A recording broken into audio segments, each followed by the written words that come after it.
যত গাঢ় করবে, আল্লাহর আনুগত্য যত বেশি করবে, আল্লাহর ইবাদত যত করবে, নিজেরাও তত কাছাকাছি আসবে। আর আল্লাহরে যত ভুলবে, নিজেদের মধ্যে বড় বড় ফারাক করে দিবে কে? তাহলে এই পাঁচটা বিষয় স্বামী স্ত্রীর উভয়ের উপর বর্তায়। এগুলো মেনে চললে দাম্পত্য জীবনকে সুখময় করে দিবে কে? আল্লাহ। এবার আমরা শুনবো আমাদের বোনদেরকে, যে ডান দিকে আমি শুনলাম আমাদের বোনদের বিশাল প্যান্ডেল আছে না নাই?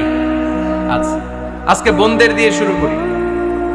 স্ত্রীদেরকে আল্লাহ কি দায়িত্ব দিয়েছে একটা ফ্যামিলিকে সুন্দর করতে, একটা দাম্পত্য জীবনকে সুন্দর করতে? স্ত্রীর এক নাম্বার দায়িত্ব হচ্ছে she should make a comfort to her husband. স্ত্রীর উচিত স্বামীর জন্য ঘরটাকে প্রশান্তির নীড় বানিয়ে রাখা। কি বানিয়ে রাখা? প্রশান্তির নীড়। স্ত্রী হওয়া উচিত এমন যাকে দেখলে স্বামীর চোখ জুড়ায়, স্বামীর প্রাণ জুড়িয়ে যায়, স্বামীর হৃদয়টা ঠান্ডা হয়ে যায়, ঠিক কিনা? আর স্ত্রীর দিকে তাকালে যদি মেজাজ গরম হয়ে যায়, মেজাজ খিটখিটে হয়ে যায়, ঝামেলা আছে না নাই? ঝামেলা আছে। এজন্য মেহেরবানি করে আমাদের বোনরা যারা, এমন কোনো কাজ করবেন না যেটা স্বামীর মেজাজকে খিটখিটে করে দেয়। কারণ আল্লাহ তাআলা আপনাদেরকে তৈরি করেছে লিতাসকুনু ইলাইহা, স্বামী আপনার কাছে গেলেই যেন তার হৃদয়টা প্রশান্ত হয়ে যায়, ঠিক কিনা?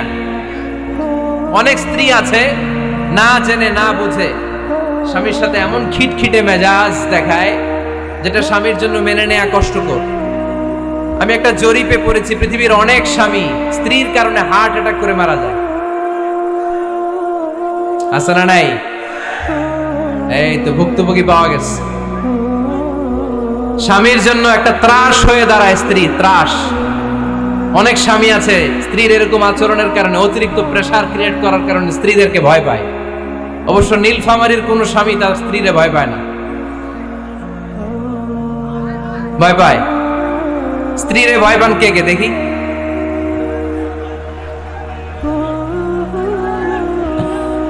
ভয় পান আপনারা? ভয় পান? হ্যাঁ, এক অফিসের বড় সাহেব তার স্ত্রীরে খুব ভয় পায়, প্রচন্ড ভয় পায়। তো সে মনে মনে ভাবলো, দেখি আমার অফিসের যারা স্টাফ আছে, ম্যানেজাররা আছে, এরা কতটুকু ভয় পায়, এরা ভয় পায় কিনা। তো একদিন সকালবেলা অফিসের সব স্টাফগুলোর একসাথে দাঁড় করায় বলতেছে, এই আপনারা যারা যারা আপনাদের স্ত্রীদেরকে ভয় পান তারা ডান দিকে যান, আর যারা স্ত্রীকে ভয় পান না এরা বাম দিকে যান। অফিসের সব কর্মচারী ডান দিকে চলে গেছে, সবাই ভয় পায়, একজন শুধু বাম দিকে। বাম দিকে কয়জন ভয় পায় না? আর যারা ভয় পায় এরা ডান দিকে, ডান দিকে সবাই। তো বড় সাহেব ভাবছে, আলহামদুলিল্লাহ আমার অফিসে একজন হইলেও বীর পুরুষ আছে। তো বীর পুরুষের কাছে যেয়ে বলে, ঘটনা কি, আপনি মোটেও ভয় পান না? কয়, স্যার প্রতিদিন অফিস করার জন্য যখন ঘর থেকে বের হয় আমার বউ আমারে বলে দেয়, খবরদার সবাই যেদিকে যায় তুমি কিন্তু ওইদিকে যাইবা না, সবাই যেদিকে যায় তুমি ওইদিকে গেলে খবর আছে। বড় সাহেবকে খবরদার, এটা তো আরো ডরায়, ঠিক কিনা? এজন্য বোনদেরকে বলবো, লিতাসকুনু ইলাইহা, এমন ভাবে আপনি আপনার স্বামীর সামনে নিজেকে প্রেজেন্ট করেন যাকে আপনাকে দেখলে আপনার স্বামীর চোখ জুড়িয়ে যায়, হৃদয়টা প্রশান্ত হয়ে যায়, আপনাকে দেখলেই আপনাকে ভালোবাসতে মনে চায়, ঠিক কিনা? এজন্য রব্বুল আলামিন বলেন, আমি নারীদেরকে তৈরি করেছি লিতাসকুনু ইলাইহা, যেন পুরুষেরা স্ত্রীদের সংস্পর্শ যখন পায় পুরুষদের হৃদয়টারে প্রশান্ত করে দেয় কে? রব্বুল আলামিন বলেছেন, খাদিজার জন্য জান্নাতে আমি এমন একটা ঘর বানিয়েছি যেই ঘরের মধ্যে কোনো বিশৃঙ্খলা নাই। খাদিজার জন্য জান্নাতে এমন একটা প্রাসাদ আমি বানিয়েছি যেই প্রাসাদের মধ্যে কোনো আওয়াজ নাই, কোনো কোলাহল নাই। কুরাইশদের মাঝে যখন দাওয়াত দিতেন সব বিশৃঙ্খলা, ঝামেলা, গোলমাল শেষ করে রাতের বেলায় যখন খাদিজার ঘরে বিশ্বনবী ঢুকতেন, বিশ্বনবীর হৃদয়টারে প্রশান্ত করে দিত কে?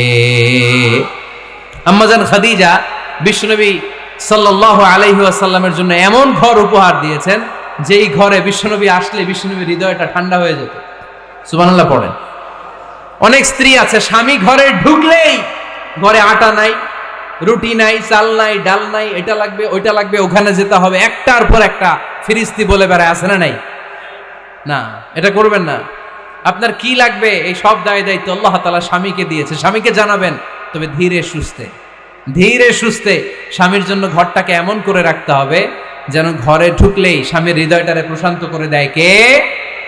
এজন্য স্ত্রীর প্রথম দায়িত্ব ঘরটারে প্রশান্তির নীড় বানানো। এখানে কি আবার কি